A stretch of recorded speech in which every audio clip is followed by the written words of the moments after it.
Hey, what is up, Slime Pack Nation? Welcome back to the channel. Welcome back to another collab vlog. Now, this gentleman that I have coming on the vlog, he reached out to me and he was like, hey, can I make a video, share his story, share his experience? He's an older guy. He has a lot of experience. If he do leave a comment down below in the comment section, I will pin his comment so it will be at the top. So just in case anybody got any information that y'all want to ask him, y'all can, you know, leave a comment down below, and however he wants y'all to reach out to him, he should be able to comment back to y'all. So enough of me, let's get to him. What's up, Slime Pack Nation? I'm Richard Burns, the host of The Solomon Project, where it's not how much you make, it's how much you keep that counts. Let me get away from this noisy reefer. Guys, I am so privileged, so blessed, so excited that I was invited to the Slime Pack Nation to share a little bit of my story with you guys. Before we do that, I want to show you a little something. Look at that. Look at that. Look at that.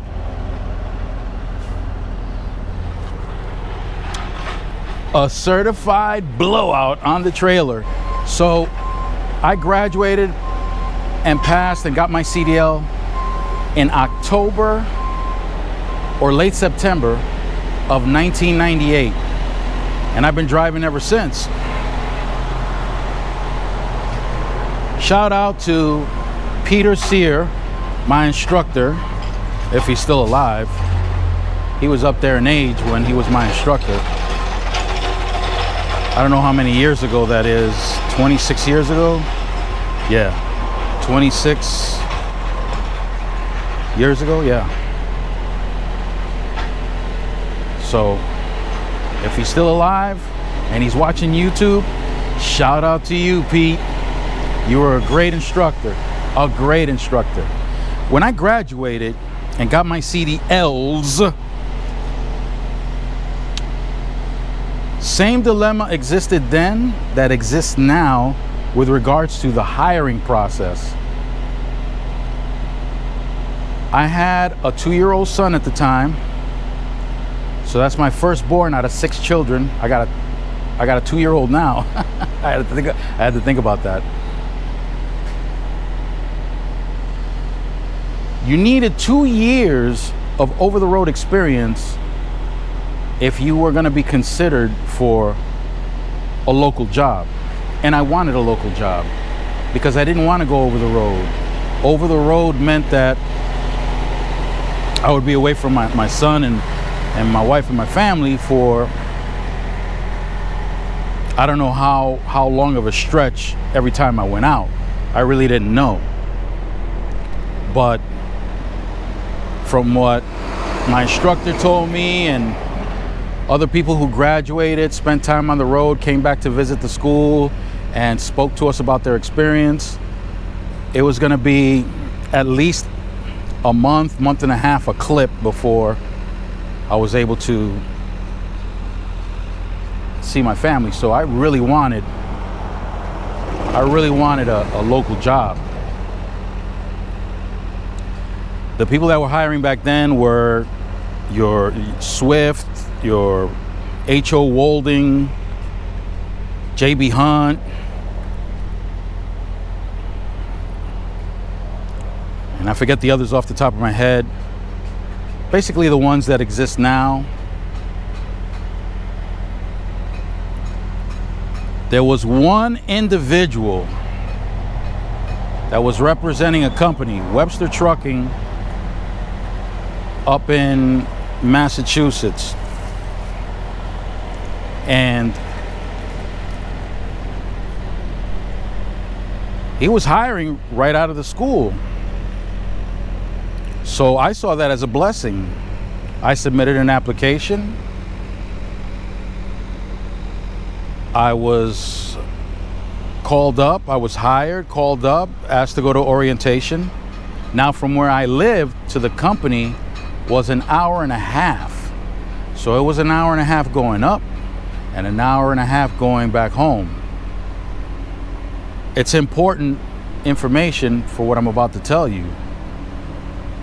So I went up to orientation, got that done, had a road test, and then I had a trainer for about 3 weeks. And this was for a company that was hauling for a food service warehouse called CNS Wholesale Grocers. So the first place I started working out of was Hatfield, Massachusetts. Back then,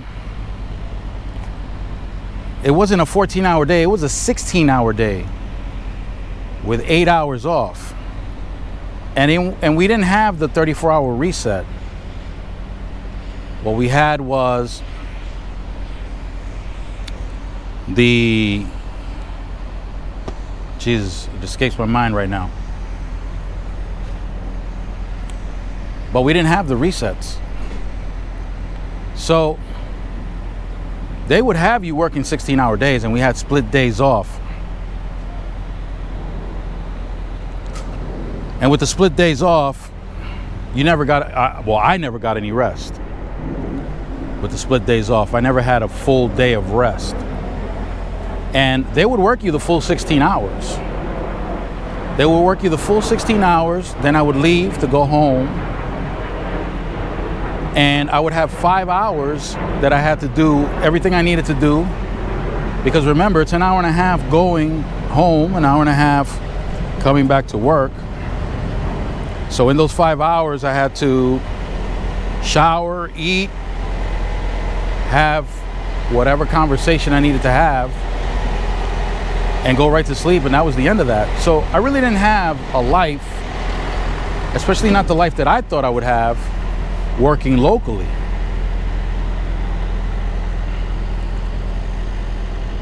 And for me, it was the other way around from what most people's experience is, where they go over the road and then they're able to go and get a local job. But with me, it was just the opposite. I started local and I remained local for 18 years. And then I went over the road. So it was backwards. I found over the road to be extremely easy after the experience that I had working locally. I had to service supermarkets in Boston, in North Adams, in Providence, Rhode Island, in different cities in northern New Jersey, like Newark, like Jersey City, Hoboken, Paramus, Passaic, all these towns in northern New Jersey. Anybody who's done any local work in the locations that I'm mentioning, you understand the difficulties that exist in servicing these areas. The low bridges, the narrow streets, the supermarkets with docks that were actually created for box trucks, not for tractor trailers, and yet we had to get up in there. All 5 boroughs of New York City, all of Long Island, Philadelphia, Baltimore. So we're talking about tight places, heavily trafficked areas for 18 years. Delivering out in the street with lifts on the trailer, different lengths, different heights. Some trailers were 12.6, some were 13.6, some were 13, some were 12.8, some were 28 feet long, some 40 feet long, 45 feet long, 48 feet long, 53 feet long. I mention this because if you're not doing one thing consistently, you can very easily forget while going under a 13-foot bridge that today you don't have a 13-foot bridge to trailer. Your trailer's 13.6 today. Hopefully you remembered that, and you didn't hear a loud bang and get jerked forward from the impact. And usually when something like that happens, that they usually terminate you. You're no longer with the company, usually when you hit an overpass.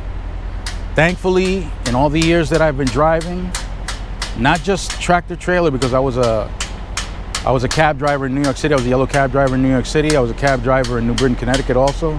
And in all the years since 1986, 85 that I've been driving, I haven't had not one accident. No preventable accidents in all those years. I'm proud of that. Sorry about that. I'm near the airport. I'm near Newark Airport. I'm in Newark, New Jersey right now, getting that tire repaired. Back then, you were going to all these different locations, and we didn't have cell phones. We didn't have GPS. We didn't have any of the electronics that are available now to help assist drivers. So when I had to go into a city, into a town that I'd never been to before, I had to stop at a gas station or somewhere close to a gas station and buy a map of the local area. So I didn't just have that big Rand McNally map that'll get you around the country, but I had to have a bunch of different maps from the local areas that I was going to. In some cases, we would have drivers that have gone to some locations and have left in writing. They left directions on how to get to certain stores, and the company would print these directions out to help the drivers along the way. So we had no GPS. We had no phones. There was no Google Maps. And even today, you wouldn't want to use Google Maps anyway. But we had no trucking, anything electronic. We didn't have ELDs. It was all paper. That was advantageous. Not having the ELDs were advantageous. So you had to submit how to get in and out of places by memory. And you had to figure out ways. If there was a detour, you had to figure your own way in and out. There were times I've had to back up for 3/4 of a mile to get out of a situation. So if it was a different world from what you experience today, there were places that you had to go that you thought somebody made a mistake. Like, there was one supermarket in New Jersey. I'm looking down to down the path to where I think the loading docks or the unloading docks are, the delivery docks, but it didn't look right. So I parked, got out of the truck, took a walk down the path to take a look, and sure enough, the docks were back there, but I'm scratching my head trying to figure out, how the hell am I going to get back there? Am I going to have to back in off the road? So I decided to go inside and ask the receiver, hey, how did the other truck drivers get in here? Oh, no, you come straight in. And I'm looking at him like he's crazy. Come straight in, but yeah, you come straight in. And he left me with that. And I said, okay, I'm going to trust his judgment, because otherwise I would have to back in. I would have to snake in. I would have to wind up doing a blind side into the docks in an extremely tight situation. And I really didn't want to back in off the road because the traffic was just way too heavy. And there were some stores where I didn't even have a choice. I had to back in off the road on these wide avenues during rush hour, backing into a dock that's inside the building, blind side. People people didn't even care. People didn't respect. People were hoping you would hit them so they would sue the company. Cars honking at you, people mother effing you, giving you the finger. Can't tell you how many times I've had to get out and address this situation that escalated into something physical. You know, delivering in Brooklyn, Queens, Bronx, Staten Island. It was hectic. It was hectic. And for me, I thought that was normal. I thought that's what all truck drivers went through. I didn't know any better. Like I said, I didn't go over the road, so I didn't know. It wasn't until like a couple of years into my career as a truck driver that I discovered that anywhere close to New York City, over the road truck drivers wanted no parts of that, none whatsoever. And we're talking about drivers with experience. Not only that, there were drivers with experience at Webster Trucking that had wanted to become local drivers, came off the road with like 10, 15 years experience, and they were quitting like crazy. They were quitting, and the ones that remained behind, they were really struggling. And again, I had no idea, because I thought that whatever I was doing at a local level was typical of what truck drivers went through. I didn't know any better. That was my life for 18 years. Supermarkets and pharmacies. With no ELD, with no truck GPS, with no regular GPS. I guess you had to know what you were doing.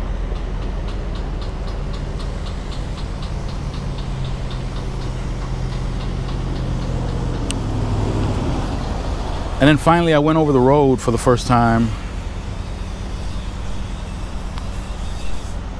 And it was like night and day. It was, over the road was so easy. So easy. It was incredible. The warehouses I had to go in and out of. Some locations were tight. They were tight. Nothing like what I experienced driving locally, servicing these supermarkets. Quite a few chains. Grand Union. My apologies. The camera got hot, shut off on me. Recap, I just remembered. So we used to recap. We didn't do 34-hour resets. We just recapped. And again, it was 16 and 8. It wasn't 14 and 10. And they sure enough did work us down to the 16th hour. Believe that. So we were doing supermarket chains like Grand Union, A&P, Pathmark. Supermarkets that are known in this area. So the supermarket chains that I mentioned, just a few of them, Whole Foods, these were all supermarket chains, with the exception of Whole Foods, supermarket chains that were known throughout the Northeast. Again, when I went back out, when I went over the road, I couldn't believe how easy it was for me after working local in the Northeast with cities like Boston, Providence, New York City, Jersey City, Union City, Hoboken, and areas like that, as tight as they were, yeah, it's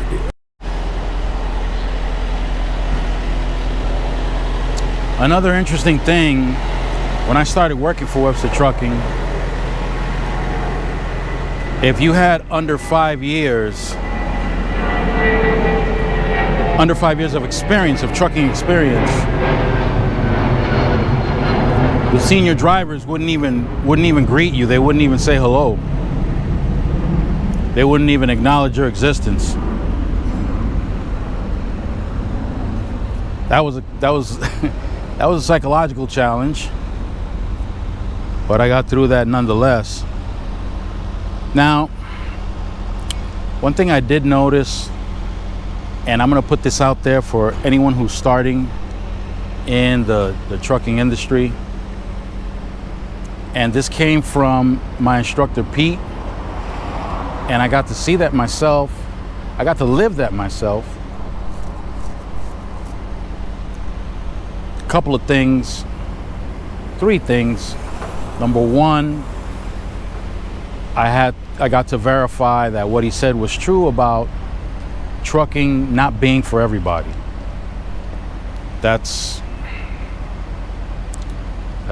It is what it is. Trucking is not for everyone. Another thing that he mentioned was the most difficult part of trucking is backing into doors or backing into wherever they got to back into, especially backing into tight spots. That's the toughest thing.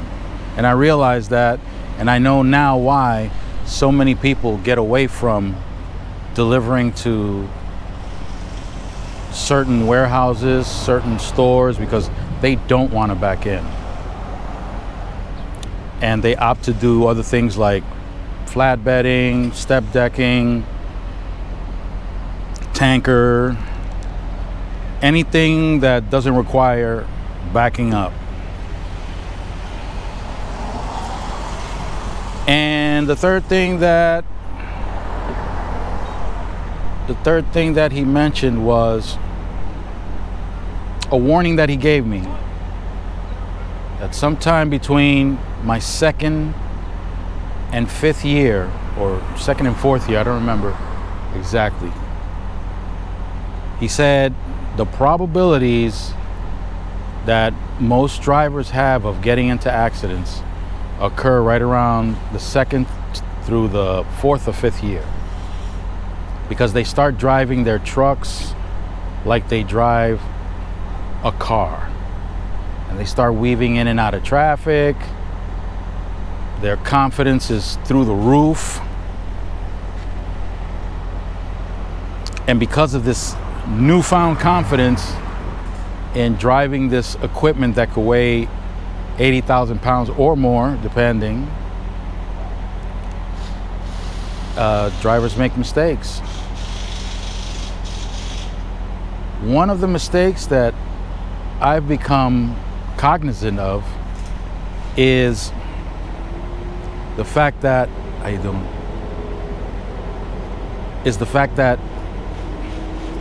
these drivers, they have a great deal of confidence in their own skills, and they forget that the people that are driving around them, they don't have the same skill set that they have. And as professionals, because we have the title of professional, we're perceived differently in the court of law. We're dealt with differently in the court of law than regular car drivers. Because we have the title of professional, they don't cut us any slack. We're not just responsible for what we do behind the wheel, but we're responsible for how we respond to how everybody else around us is driving. It's important you keep that in mind, because if you think for 1 second that you're just going to go to court and say, well, it's their fault, that's not going to work. I'll tell you a story, and then I'll let you guys go, because God only knows how many minutes this is. Geez, I talk so much, I need an ELD for my mouth. Well, my friend who has his own authority, his own truck, had a driver driving one of his trucks, and he was traveling southbound. His driver was traveling southbound in one of his trucks down I-95 in Connecticut, somewhere between New Haven and Bridgeport.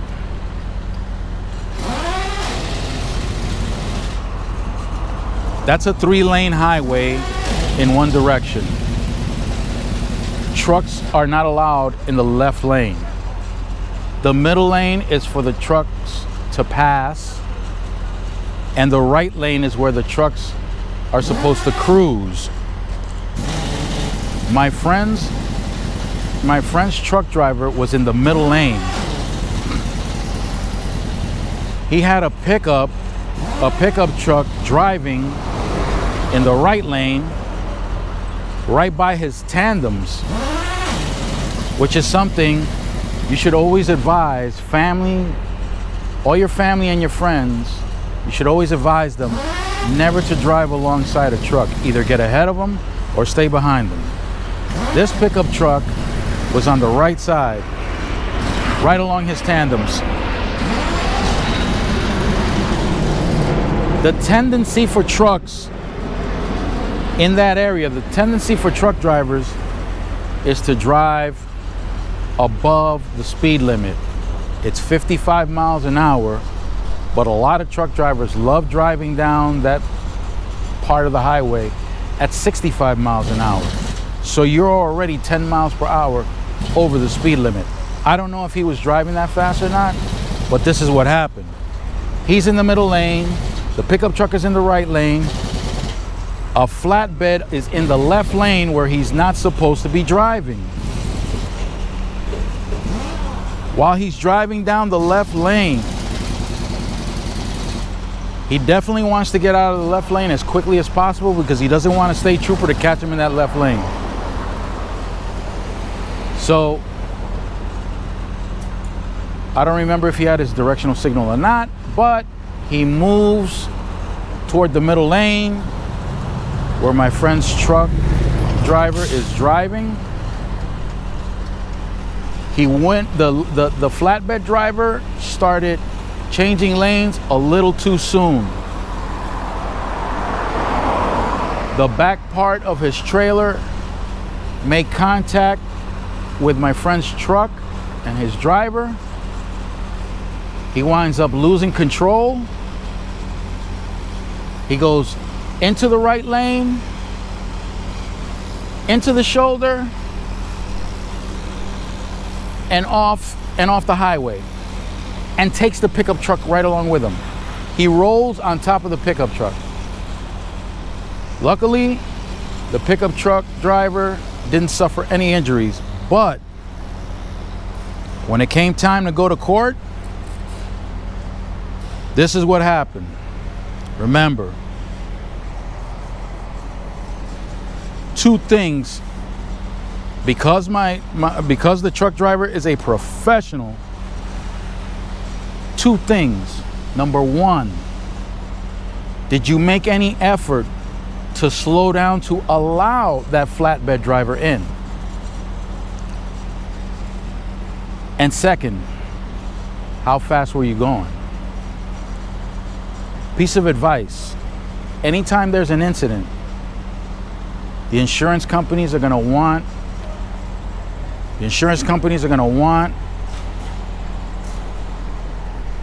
a mechanic to take their computer and plug it into the truck's computer. And they're going to see everything they need to see to determine guilt. Don't forget that. You could say whatever you want. That computer's going to snitch you out.